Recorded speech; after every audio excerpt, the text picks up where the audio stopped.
بسم اللہ الرحمن الرحیم۔ آدھا جسم دھوپ میں اور آدھا چھاؤں میں،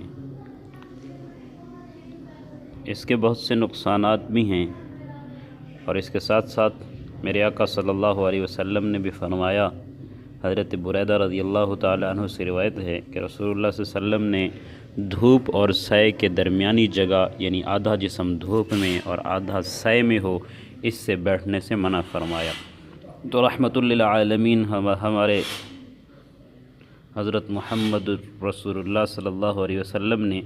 1400 سال قبل ہی اپنی امت کو اس عمل سے منع فرما دیا تھا، جبکہ آج کل کی سائنس، میڈیکل سائنس ریسرچ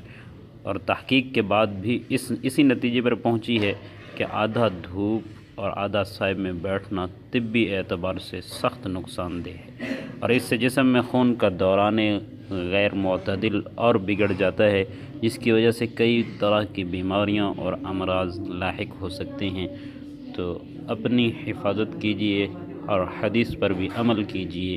چونکہ آج کل موسم ایسا چل رہا ہے کہ کبھی انسان کا دل کرتا ہے کہ دھوپ میں بیٹھے، اور پھر دل کرتا ہے زیادہ دھوپ لگنے لگے تو چھاؤں میں بیٹھے۔ تو انسان اپنی کوشش یوں کرتا ہے کہ دھوپ اور چھاؤں دونوں میں بیٹھے۔